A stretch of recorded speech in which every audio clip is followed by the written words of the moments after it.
Sir సభలో మోదీ గారు చెప్పడం జరిగింది. అమరావతి అనేది, అభివృద్ధి అనేది కేవలం నా వల్ల అండ్ సీఎం చంద్రబాబు నాయుడు గారి వల్ల and deputy CM Pawan Kalyan గారి వల్లే జరుగుతుందని నొక్కి వక్కాణించి చెప్పడం జరిగింది కదా! సో, దీన్ని రాజకీయం చేస్తారంటారా? దీన్ని రాజకీయం అనే కన్నా కూడా యాక్చువల్లీ మోడీ గారు దాని సమయానుకూలంగా వైబ్ వదిలారనిపిస్తుంది. ఎట్లాగంటే ఆయన ఎన్టీఆర్ గారి ప్రస్తావన తెచ్చారు. ఇప్పుడు ఆంధ్రప్రదేశ్తో ఎన్టీ రామారావుకి ఉన్న అనుబంధం, ఆయన ముఖ్యమంత్రిగా పనిచేశారు. పైగా ఆ ఎన్టీ రామారావు గారి అల్లుడే ఇప్పుడు ముఖ్యమంత్రిగా ఉన్నారు. ఏమి ఆ ఎన్టీ రామారావు గారి మనవడే ఇప్పుడు రాష్ట్ర మంత్రిగా ఉన్నాడు. సో ఈ మొత్తాన్ని ఆయన ఒక సభాముఖంగా ఒక దీనిగా వాడుకున్నారనిపిస్తుంది. ఎట్లాగంటే ఎన్టీ రామారావు గారి పేరు తెచ్చి ఆయన ఆశయం కూడా రాష్ట్రాభివృద్ధికి సంబంధించి ఆయన ఆశయం మనకు తెలుసు. సో ఆయన ఆశయం నిలపాలి అంటే మనం ఈ అమరావతిని ఏమి ఈ దేశం మొత్తానికి గ్రోత్ ఇంజన్గా డెవలప్ చేయాల్సి ఉంటుంది. అది ఒక చంద్రబాబు నాయుడు, నేను, ఒక సోదరుడు పవన్ కళ్యాణ్ కలిసి మాత్రమే చేయాలి. మనమే చేయాలి తెలుగులో అన్నారు. అది చాలా డిప్లొమాటిక్ స్టేట్మెంట్ అన్నమాట. మనం చేయాలి, మన ముగ్గురం చేయాలి, మనమే చేయాలి అని అట్లా స్ట్రెస్ చేయటం ద్వారా ఏంటంటే ఆయన రాష్ట్ర ప్రజలకి ఒక ఎన్టీ రామారావు అని గుర్తు చేయటం ద్వారా నేను మీకు అందరికీ చాలా దగ్గరగా ఉన్నాను, నేను ఎన్టీ రామారావు అభిమానినే, ఎన్టీ రామారావు అడుగుజాడల్లో నడిచేవాడినే. అట్లాగే చంద్రబాబు నాయుడు కూడా ఎన్టీ రామారావు అడుగుజాడల్లో నడుస్తున్న వ్యక్తే. సో మేము మాత్రమే చేయాలి అనే ఒక విషయాన్ని చెప్పడం ద్వారా రాష్ట్ర ప్రజలకి ఆయన చాలా మరింత దగ్గర అవటానికి ఆయన ఈ సందర్భాన్ని బాగా వాడుకున్నారు. యూటిలైజ్ చేసుకున్నారంటారా? ఓకే. మోదీ గారు కొద్దిసేపు తెలుగులో ప్రసంగం ఎలా అనిపించిందండి? యాక్చువల్లీ మోడీ గారు ఆ విషయంలో నిష్ణాతుడు.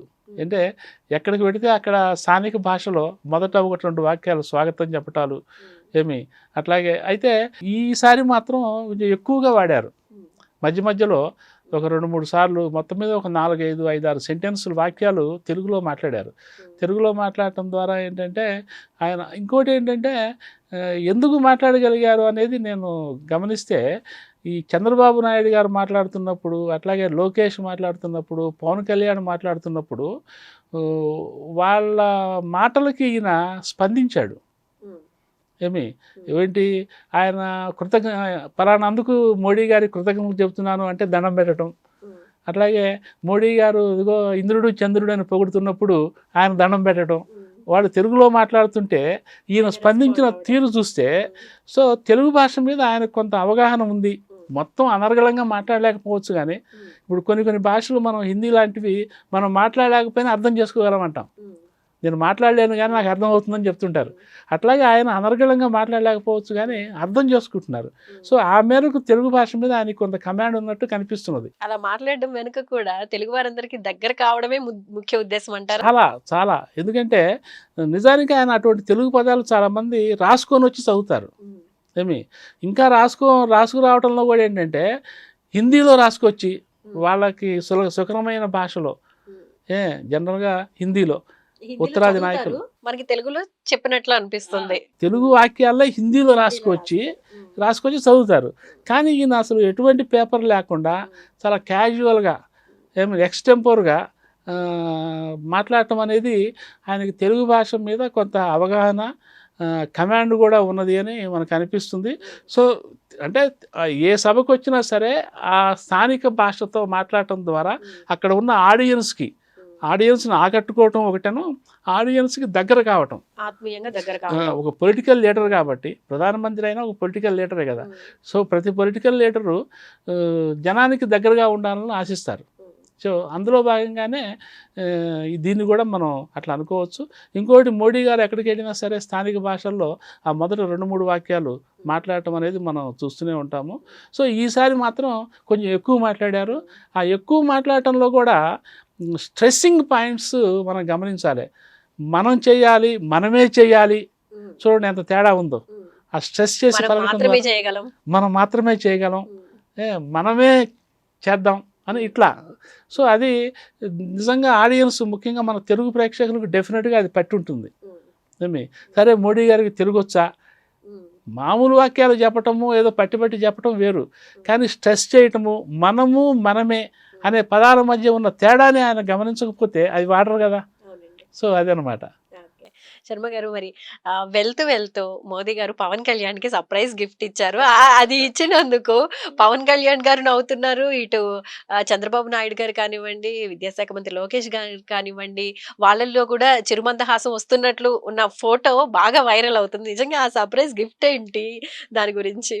యాక్చువల్లీ ఆంధ్రప్రదేశ్కి సంబంధించి మోడీ గారికి ఒకటి చంద్రబాబు నాయుడు గారి మీద ఒక మంచి అభిప్రాయం. ఏమి ఒక సదభిప్రాయం ఏంటంటే ఆయన ఆధునికంగా ఆలోచిస్తాడని, ఆధునికమైన ఒక 20 ఏళ్ళు 10 ఏళ్ళు ముందు ఆలోచిస్తుంటాడని ఆయనకు ఒక గట్టి నమ్మకం. అది కూడా చెప్పాడు ఆయన వేదిక మీదనే. నేను గుజరాత్ సీఎంగా ఉన్నప్పుడే ఆయన హైదరాబాదులో హైటెక్ సిటీ కడుతుంటే నేను కీన్గా అబ్జర్వ్ చేశాను. అదేదో చంద్రబాబు నాయుడు గారి మీటింగ్లో మోడీ గారు చాలా హైటెక్ సావి అని చెప్పి, ఐటీ సావి అని చెప్పుకుంటూ వస్తే దాన్ని ప్రస్తావించారనమాట. నేను ఐటీ ఇదని చెప్పి ఆయన అంటున్నారు, కానీ అసలు ఆయన ఐటీకి ఆద్యుడు ఇండియాలో. నేను గుజరాత్ సీఎంగా ఉన్నప్పుడు ఈయన ఐటీ హైటెక్ సిటీ కడితే హైదరాబాద్లో నేను దాన్ని కీన్గా అబ్జర్వ్ చేశాను, తర్వాత నేను అక్కడ చేశాను అని ఇట్లా చెప్పుకుంటూ వచ్చారు.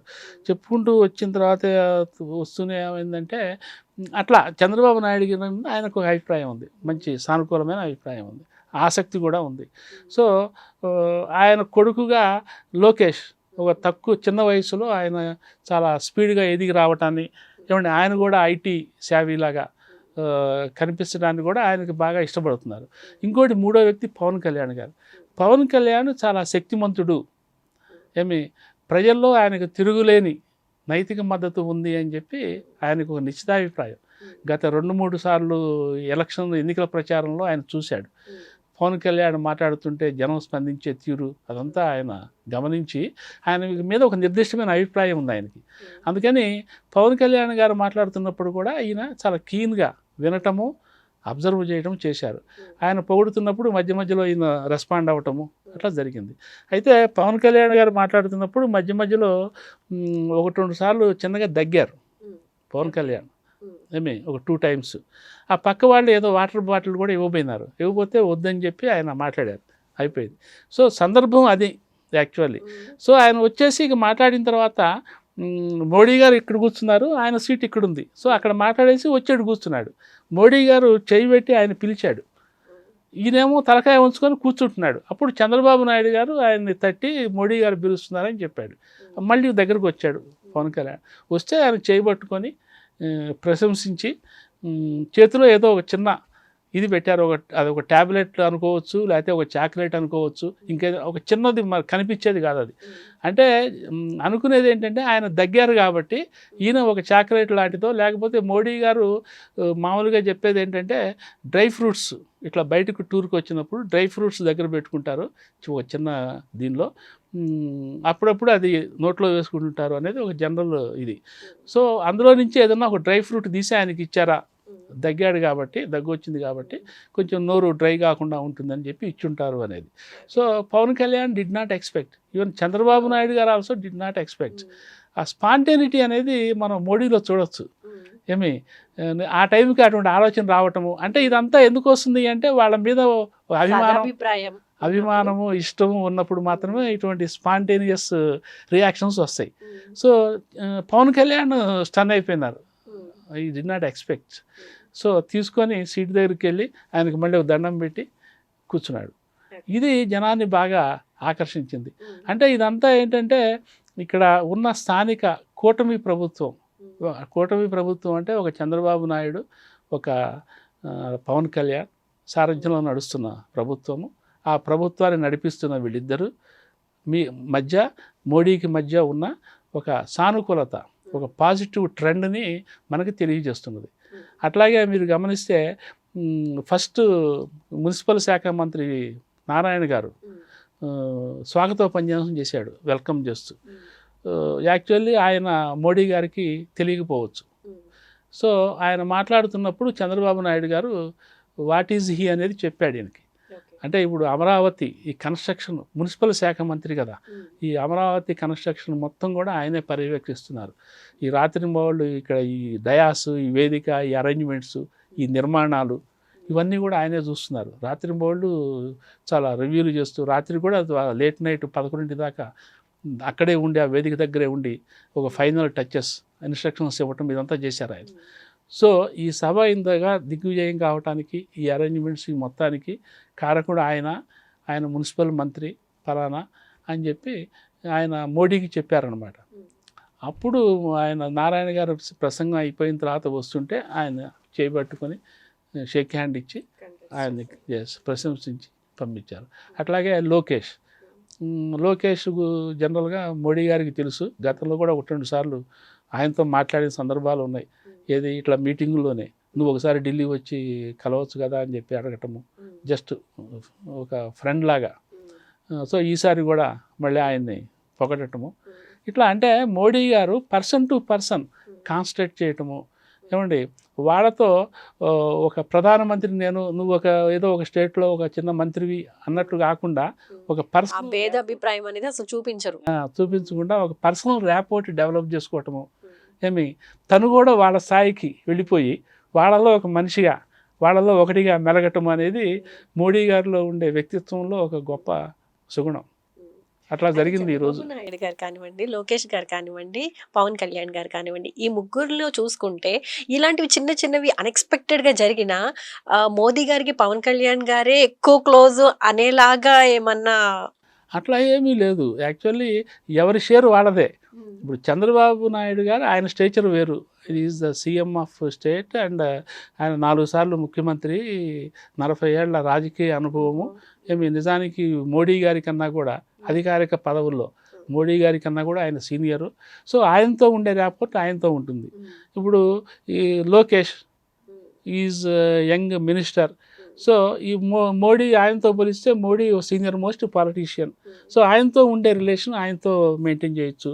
ఇక పవన్ కళ్యాణ్ ఆయన సినిమా ఫీల్డ్ నుంచి తిరుగులేని ప్రజాభిమానం ప్రజాదరణ ఉన్న ఫీల్డ్ నుంచి రాజకీయాల్లోకి వచ్చి రాజకీయాల్లో కూడా అంతకంటే ఎక్కువ ప్రజాదరణ సాధించి మరి చంద్రబాబు నాయుడుతో కూటమి కట్టి ఆ కూటమిలోకి ఒక మోడీని ఒక అమిత్ షాని కూడా కన్విన్స్ చేసి వాళ్ళని కూడా కూటమిలోకి తీసుకొచ్చి ఫైనల్గా ఏపీలో మరి తిరుగులేని విజయం సాధించి అమిత్ షా అండ్ మోడీనే బెత్తరపోయినారు ఇంత విజయానికి.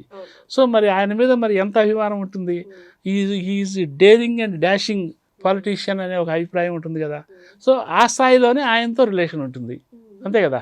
అది సో ఇలాంటి చిన్న చిన్న సర్ప్రైజుల్ని మోడీ సభలో మనం చాలా తరచుగా చూడొచ్చు. మోడీ గారి సభలో. థ్యాంక్ యూ అండి. Okay, thank you.